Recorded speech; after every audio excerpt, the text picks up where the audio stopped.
উদ্দেশ্যে মাটি এবং পানি একত্রিত করে তখন নবী সালাম সকল সুবহানাল্লাহ। কুনতুন নাবিয়্যু বাইনা আদম মাই ওয়া তিন, আদমকে সৃষ্টি করার উদ্দেশ্যে মাটি এবং পানি একত্রিত করে নাই, তখন আমি নবী সালাম। এখন মাটি এক অংশে, পানি আর এক অংশে। আল্লাহ রাব্বুল আলামিন হুকুম করলো মাটি এবং পানি তোমরা একত্রিত মিশ্রিত করে ফেলো। মিশ্রিত হয়ে গেল। এবার আল্লাহর নির্দেশে আদম তৈরি হইতে শুরু করলো, বিশাল দেহের আদম। খলাকাল্লাহু আদম আলা সুরতিহি, আল্লাহ সুরতে আদম তৈরি শুরু করলো কি দিয়া? মাটি এবং পানি মিশ্রিত করে। কথা ঠিক কিনা? আল্লাহ রাব্বুল আলামিন এবার ফেরেশতাকে হুকুম করলো, আমার ফেরেশতারা তোমরা মাটি এবং পানি একত্রিত করে ফেলো। আদম ও সাফুল্লাহ তোমরা তৈরি করো, আমার আদমকে তৈরি করো। আল্লাহ রাব্বুল আলামিনের নির্দেশে আল্লাহ সুরতে ওই ফেরেশতারা আদমকে তৈরি করতে শুরু করে দেয়। আদম তৈরি হয়ে গেল, বিশাল দেহের আদম। আদমের হাত আছে, নাড়াইতে পারে না। চোখ আছে, তাকাইতে পারে না। মুখ আছে, কথা বলতে পারে না। সমস্ত অঙ্গ প্রত্যঙ্গ আদমের আছে, কিন্তু আদমের কোনো একটা জিনিসকে ক্ষমতা নাই। কথা ঠিক কিনা? ক্ষমতা নাই। আল্লাহ রাব্বুল আলামিন আদম ও সাফওয়াল্লাহ তৈরি করে ফেললো ফেরেশতার মাধ্যমে। এবার ফেরেশতারা মুসকে মুসকে হাসে, হায় রব্বুল আলামিন, তুমি কি আদম তৈরি করো না যে আদমের হাত আছে, নাড়াইতে পারে না, চোখ আছে, তাকাইতে পারে না, মুখ আছে, কথা বলতে পারে না, আদমের কোনো শক্তি নাই, তুমি শক্তিবিহীন আদমকে এই দুনিয়াতে পাঠাই না। আল্লাহ রাব্বুল আলামিন সঙ্গে সঙ্গে ফেরেশতাকে বলল, আমার ফেরেশতারা ক্বালু ইন্নী আ'লামু মা লা তা'লামুন, আল্লাহ বলছেন আমি যা জানি তোমরা তা জানো। কথা ঠিক তো ঠিকই। আল্লাহ যা জানে আমরা কি তাই জানি? আল্লাহ সৃষ্টি রহস্য বোঝার এই দুনিয়াতে কোনো মানুষের ক্ষমতা আছে? কি ক্ষমতা আছে?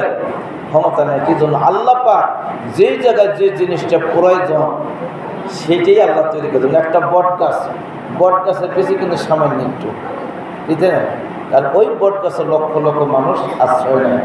ওই বট গাছের বীজ গাছ কোনো যদি হওয়ার দরকার ছিল তাহলে মানুষ বাঁচত না। কেননা একটা দানা পড়লে শেষ হয়।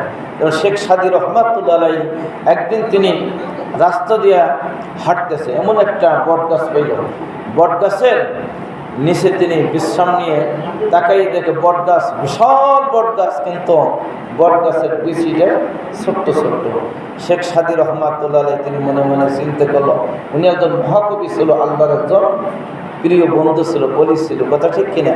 তারপরও তার কিন্তু মনের ভিতরে একটা আবেগ তৈরি হয়েছে, আল্লাহ এত বড় বট গাছ, তার একটা দানা হওয়ার কথা ছিল একটা কলসির মতন, কিন্তু এত ছোট কেন?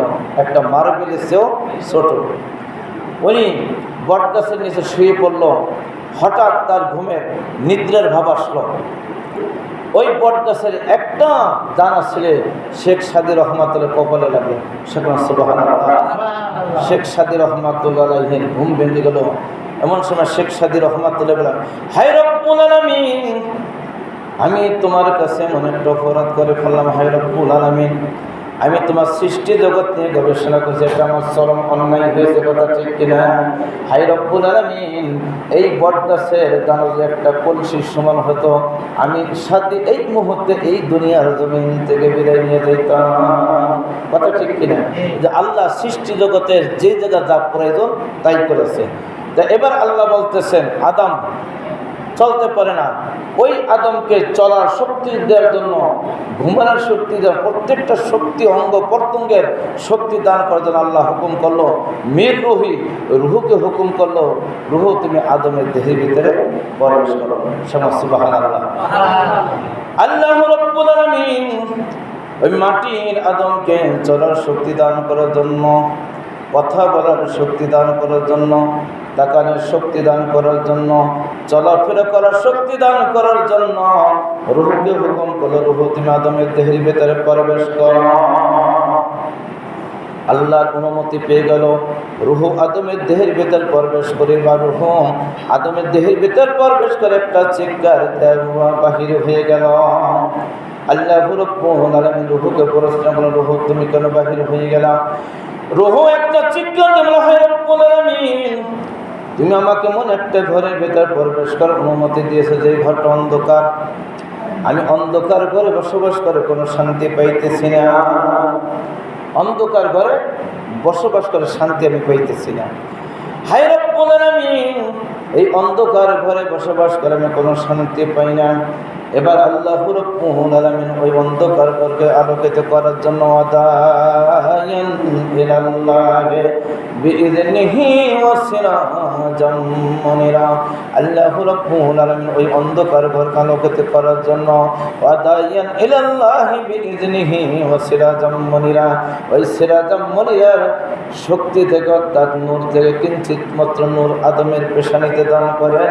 সকলে বলেন আল্লাহু আকবার। এই যে আমরা যেটা বলি কলব, কলব ইংরেজিতে বলে হার্ট, কথা ঠিক কিনা? এই কলবের ভিতরে আল্লাহ রাব্বুল আলামিন এই দুনিয়ার জমিনে আদমের সূরাতুল নূর দান করেছেন। সুবহানাল্লাহ। এজন্য কলবকে বলা হয় লতিফে কলব, আদম আলাইহিস সালাম হুজুর কলব। কলব, রূহ, সের, কফি, আত্ম, নফস, 6টা লতিফা আমাদের ভিতরঙ্গে আল্লাহ দান করেছে, আর 4টা লতিফা বহির্গতভাবে ওই সাবজেক্টে যাব না। এখন ওই আদমের ভিতরে কার নূর দিল? নবীর নূর, কথা ঠিক কিনা? কার নূর? নবীর নূর। এখন যারা ফটকাবাজি মৌলবী আছে যে নবী আমার মতন মানুষ, তোর একটু নূর দিয়ে বলো না। নবীর নূর আদমের কালবে দেওয়ার কারণে আদমের ভিতর রূহ প্রবেশ করেছে, কথা ঠিক কিনা? আদায়ান ইলাল্লাহি বিইذনিহি ওয়া সিরাজাম মুনিরা, ওই সিরাজাম মুনির কিঞ্চিত মাত্র নূর আল্লাহ পাক আদমের পেশানিতে সেট করে দিল। এখন রূহকে হুকুম করল, রূহ তুমি আদমের দেহের ভিতরে প্রবেশ করো। তার ভিতরে? আদমের দেহের ভিতরে। আল্লাহ রাব্বুল আলামিন এবার রূহকে প্রশ্ন করল, রূহ আমি তো তোমাকে অনুমতি দিলাম আদমের দেহের ভিতরে প্রবেশ করার জন্য, তুমি কি প্রবেশ কিনা? রূহ গো আল্লাহ, আল্লাহ আমি তোমার প্রত্যেকটা হুকুমের ভিতরে নিয়ে যেতে আছে, কথা বলার কথা ঠিক কিনা? আল্লাহর প্রত্যেকটা হুকুম আমাদের নিয়োজিত থাকতে হবে, কথা ঠিক কিনা? আল্লাহর হুকুম ব্যতিক্রম করলে সে প্রকৃত আল্লাহর বান্দা হতে পারবে না। এখন রূহ আল্লাহর হুকুমে তো অবশ্যই যেতে হবে। একবার যে বাইর হয়েছে, এখন যেই দেখবে কি অবস্থা। বাজারে প্রথম যে জিদ করা পারেনি, দ্বিতীয়বার আশা করে যায় কি না এবার যুদ্ধ করে আসবো, কথা ঠিক কিনা? আর রূহ মনে মনে করতেছে প্রথমবার আমি পলাইছি, এবার দেখি ভিতরে ঠিক মতো থাকতে পারে কিনা, থাকতে পারে কিনা। রূহ আদমের দেহের ভিতরে প্রবেশ করলো। আদমের দেহের ভিতরে প্রবেশ করে দেখে আদমের দেহটা সম্পূর্ণ আলোকিত, শুধু কারণ না সৃষ্টির জগতের ভিতরে যা আছে আদমের দেহের ভিতরে সর্বমান্না গুঞ্জন দর জমিন আসমান, মান্না গুঞ্জন দর জমিন আসমান, লিখি গুঞ্জন দর মুমিনা, কথা ঠিক কিনা?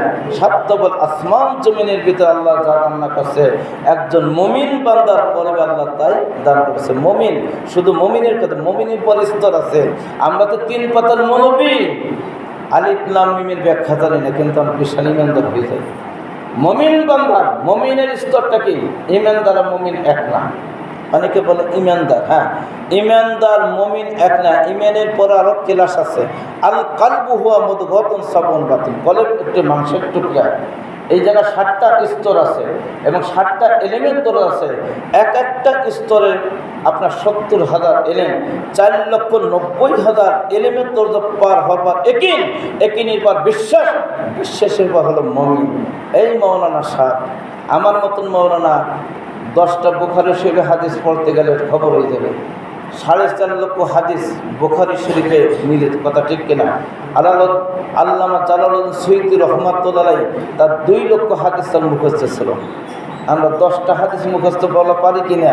তারপরে বড় বড় ফতোয়া বলি, হাদিসের কি দেখছো? তাই কি হলো? 4,90,000 এলিমেন্ট দরজা পার হওয়ার কি একিনের পর বিশ্বাস, তার হলো মুমিন। তারপরে কি মুমিন কুলুবুল মুমিনিনা আরশুল্লাহ, মুমিনের কলবে আল্লাহর বসবাসের স্থান, নাস্তিক মুনাফিক বেঈমানের ভিতরে না। আমি মানুষ, আপনি মানুষ, নবীও মানুষ, আল্লাহর ওলিরও মানুষ, মানুষের ভিতরে পার্থক্য আছে না? ওই লেপতালে কই জুতের গালি।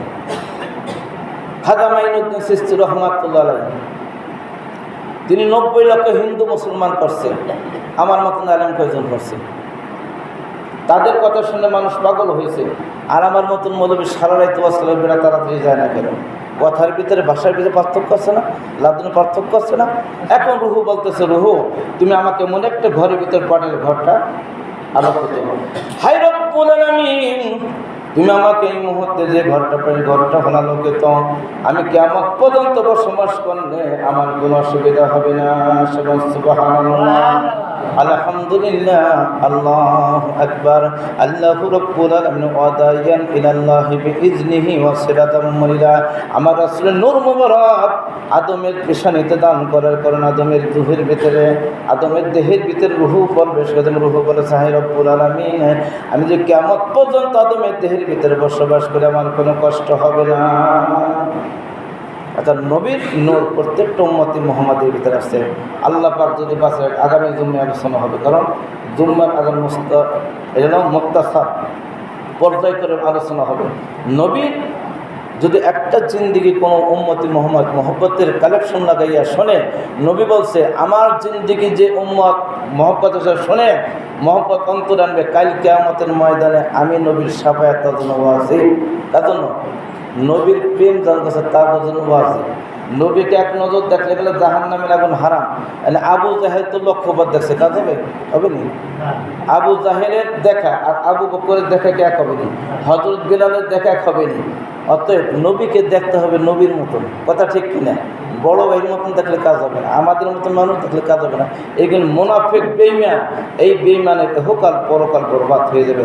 আল্লাহ পাক আমাদের প্রত্যেকের নবীর প্রেম অর্জন করে ঈমান নিয়ে কবর যাওয়ার তৌফিক দান করুন। আমিন। সকলে 4 রাকাত কাবলার জন্য নামাজ আদায় করেন।